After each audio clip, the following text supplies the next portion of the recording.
Assalamualaikum warahmatullahi wabarakatuh. Perkenalkan, kami dari kelompok 8 yang beranggotakan Diah Ayu Hartono Putri, Fanya Jihan Akilah, dan Zulan Ilmada akan menyampaikan materi mengenai beta disesuaikan, dan beta pasar modal berkembang. Yang pertama yaitu definisi beta. Beta merupakan pengukur risiko sistematis dari suatu saham atau portofolio relatif terhadap risiko pasar. Beta digunakan dalam model harga aset modal atau CAPM, modal yang menghitung hasil yang diharapkan dari aset berdasarkan hasil beta dan yang diharapkan pasar. Beta juga berfungsi sebagai pengukur volatilitas return saham atau portofolio terhadap return pasar. Volatilitas sendiri merupakan fluktuasi return suatu saham atau portofolio dalam suatu periode tertentu. Jika secara statistik fluktuasi tersebut mengikuti fluktuasi dari return pasar, maka dikatakan beta dari sekuritas tersebut bernilai 1.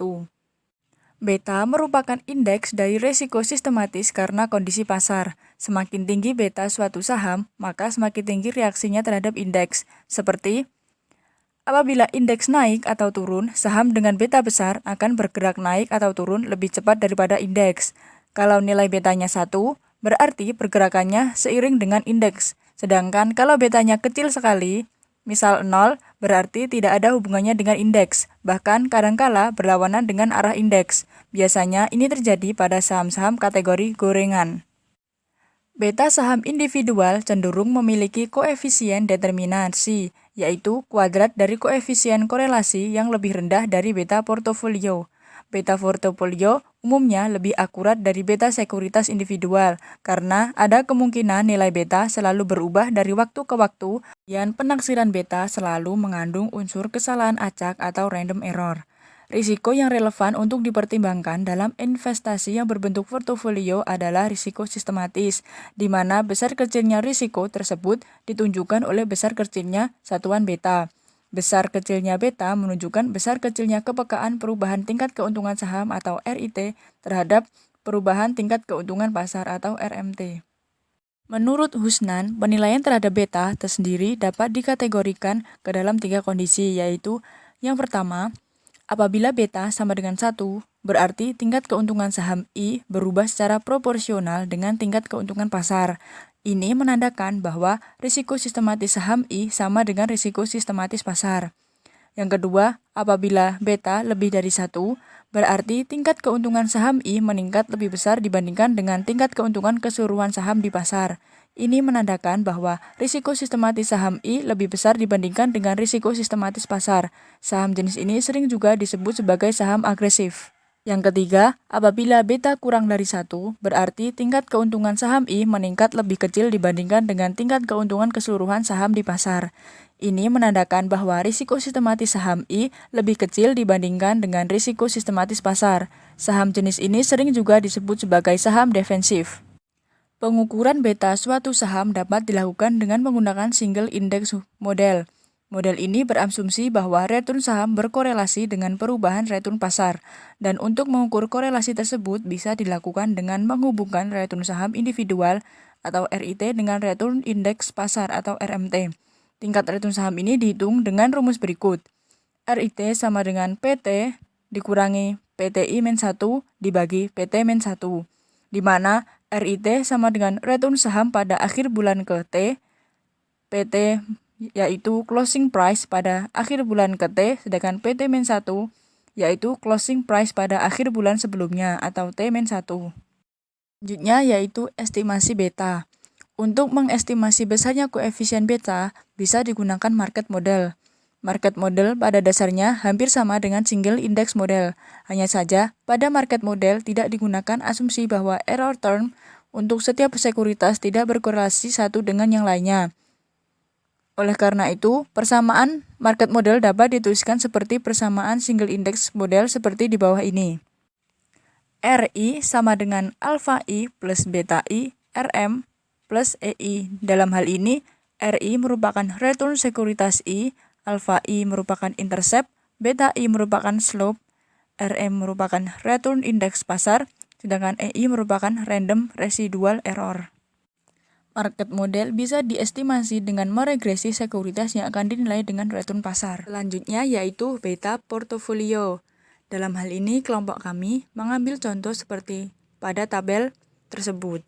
Nah, selanjutnya tentukan return harapan dan risiko suatu portofolio terdiri dari 4 saham sekuritas FF, GG, HH, dan II. Pertama-tama, kita harus menghitung bobot portofolio terlebih dahulu.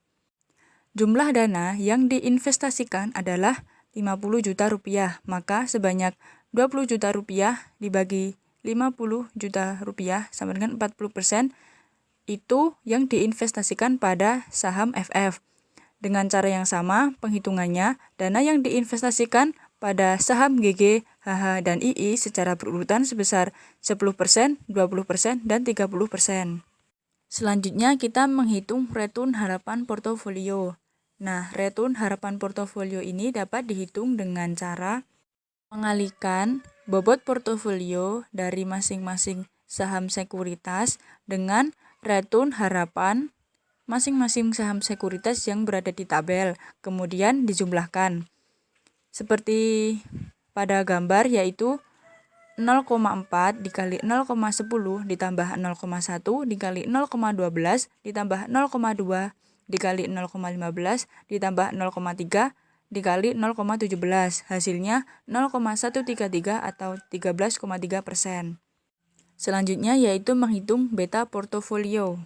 Beta portofolio dapat dihitung dengan cara mengalihkan bobot portofolio dari masing-masing saham sekuritas dengan beta masing-masing sekuritas yang tertera pada tabel, yaitu 0,4 dikali 0,90 ditambah 0,1 dikali 0,95 ditambah 0,2 dikali 1,2 ditambah 0,3 dikali 1,3. Hasilnya yaitu 1,085.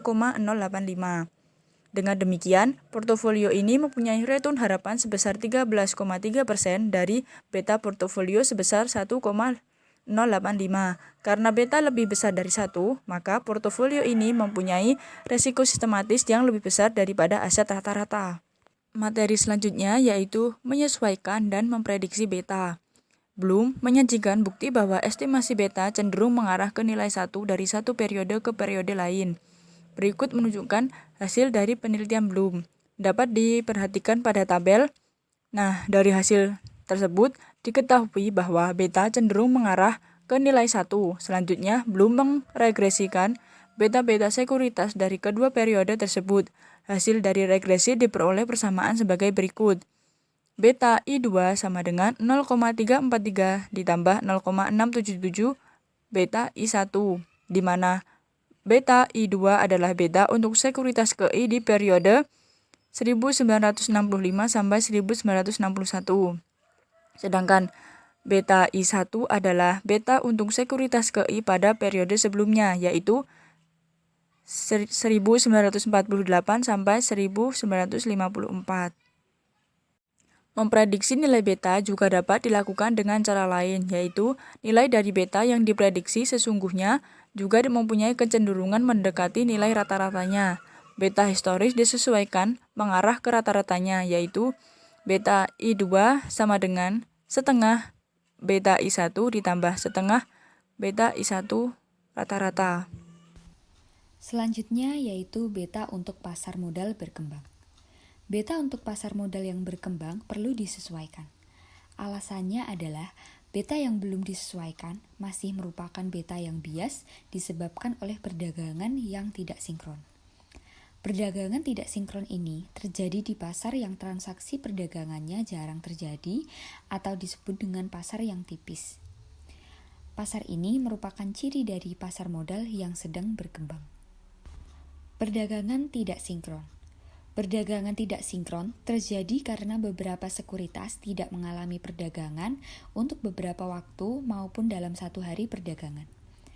Perdagangan tidak sinkron terjadi jika beberapa sekuritas hanya diperdagangkan pada pagi hari saja, yang harganya kemudian dibawa sampai pasar ditutup, yang kemudian harga tersebut digunakan untuk menghitung indeks pasar pada hari itu.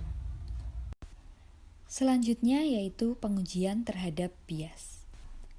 Beta pasar merupakan rata-rata tertimbang dari beta masing-masing sekuritas di pasar. Jika tidak terjadi bias, maka beta pasar hasil dari rata-rata tertimbang ini akan sama dengan 1. Akan tetapi, jika terjadi perdagangan tidak sinkron, sehingga beta untuk individual sekuritas akan menjadi bias, maka beta pasar hasil rata-rata tertimbang tersebut akan tidak sama dengan 1. Dengan demikian, pengujian untuk mengetahui kebiasaan beta dapat dilakukan dengan membandingkan rata-rata tertimbang beta semua sekuritas di pasar dengan nilai 1. Rumus perhitungan beta sekuritas ke I yaitu beta I sama dengan COF dikali dalam kurung RI, RM per VAR dikali RM. Rumus perhitungan beta return indeks pasar yaitu beta M sama dengan COF dikali dalam kurung RM, RM per VAR kali RM. Rumus COF dikali RM, RM sama dengan VAR kali RM. Jadi, beta M sama dengan VAR RM per VAR RM sama dengan 1. Di mana beta I sama dengan beta sekuritas ke I. Beta M sama dengan beta return indeks pasar. RI sama dengan return sekuritas ke I. Dan RM yaitu tingkat return dari indeks pasar. Yang selanjutnya yaitu koreksi terhadap bias. Yang pertama yaitu metode Scholes dan Williams. Scholes dan Williams 1977 memberikan solusi untuk mengoreksi bias dari perhitungan beta akibat perdagangan tidak sinkron dengan cara menghitung beta masing-masing periode, lag, dan lead.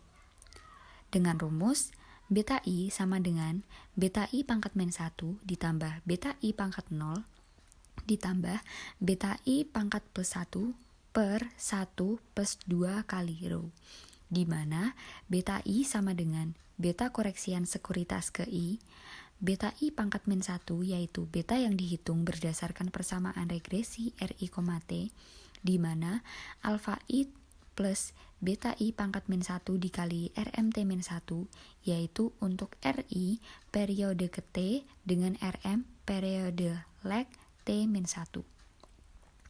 Beta I pangkat 0 yaitu beta yang dihitung berdasarkan persamaan regresi RI, T di mana alfa I ditambah beta I pangkat 0 dikali RMT yaitu untuk RI periode ke T dengan RM periode ke T.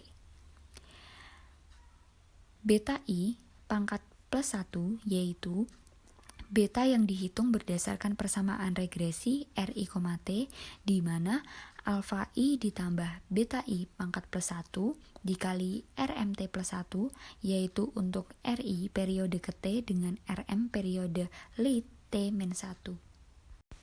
Dan row 1 yaitu korelasi serial antara RM dengan RMT-1 yang dapat diperoleh dari koefisien regresi yaitu RMT sama dengan alfa I tambah row 1 dikali RMT-1.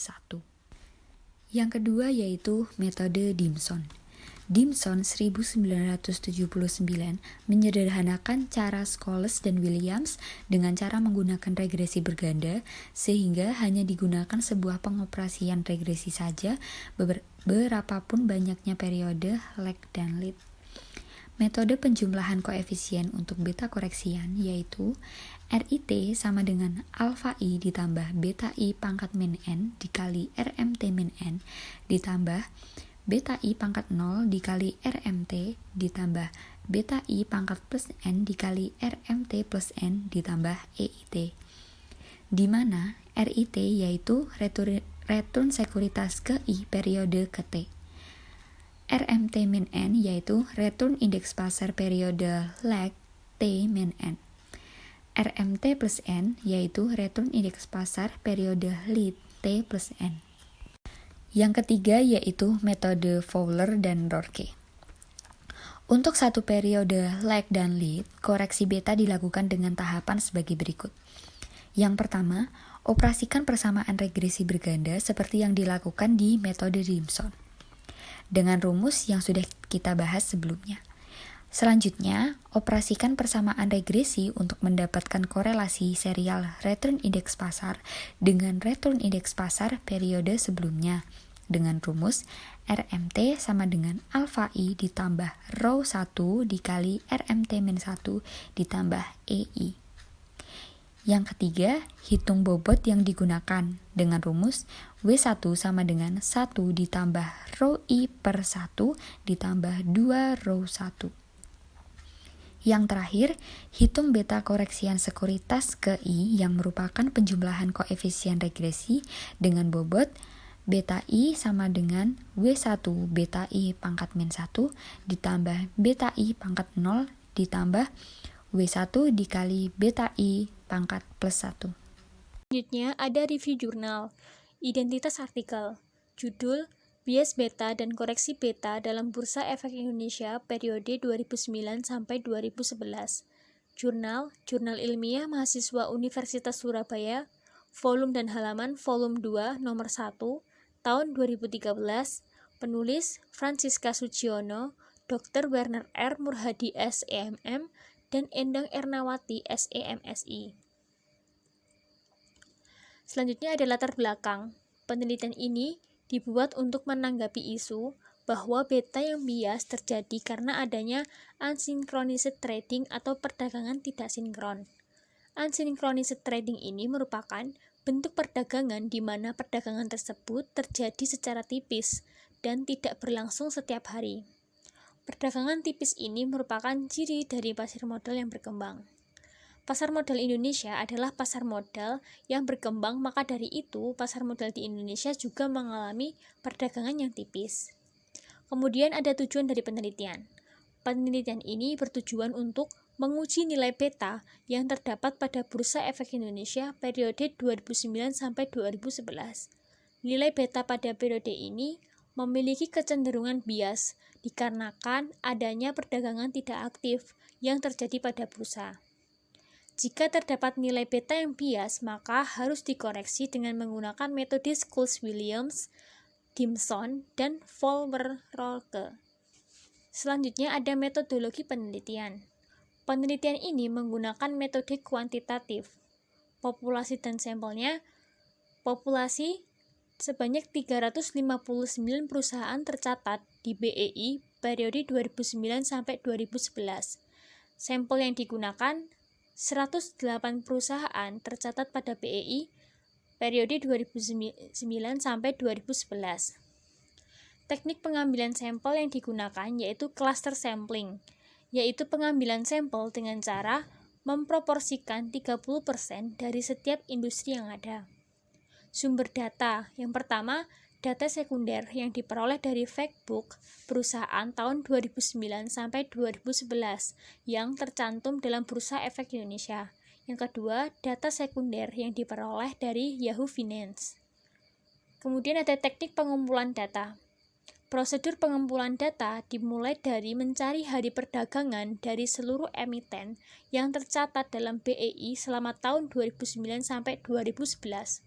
Dari seluruh emiten yang ada, kemudian diambil 30% dari setiap industri untuk dijadikan sampel dan diperoleh 108 perusahaan. Harga saham bulanan dari setiap emiten diolah untuk dicari tingkat return yang akan digunakan sebagai dasar pengolahan data. Kemudian ada teknik analisis data. Yang pertama, pengujian ini dilakukan dengan uji T, 1 sampel pada program SPSS for Windows. Yang kedua, nilai beta yang bias dikoreksi dengan 3 metode, yaitu Schultz-Williams, Dimson, dan Vollmer-Rolke. Selanjutnya, ada hasil penelitian. Temuan penelitian menunjukkan bahwa terdapat nilai beta yang bias pada BEI 2009-2011 sebesar 0,315. Nilai beta yang bias ini dikoreksi dengan 3 metode tersebut. Kemudian diperoleh hasil bahwa metode Dimson lah yang menghasilkan nilai beta yang paling mendekati 1, yaitu 0,5106. Selanjutnya ada implikasi. Berdasarkan hasil penelitian, maka disarankan bagi para investor untuk memilih saham-saham yang lebih aktif daripada saham-saham yang diinginkan sebagai sampel dalam penelitian ini. Investor dapat memilih emiten yang terdapat dalam LQ45 karena emiten yang tercatat dalam LQ45 ini merupakan saham-saham yang aktif. Selanjutnya ada saran bagi peneliti selanjutnya. Bagi para peneliti, selanjutnya diharapkan untuk memperhatikan jumlah sampel yang akan digunakan. Dikarenakan semakin banyak sampel yang digunakan, maka akan semakin mewakili keadaan pasar. Selain itu, peneliti juga dapat menggunakan metode-metode baru yang dapat digunakan untuk mengkoreksi nilai beta yang bias, sehingga nilai koreksinya dapat menjadi lebih baik dan mendekati 1.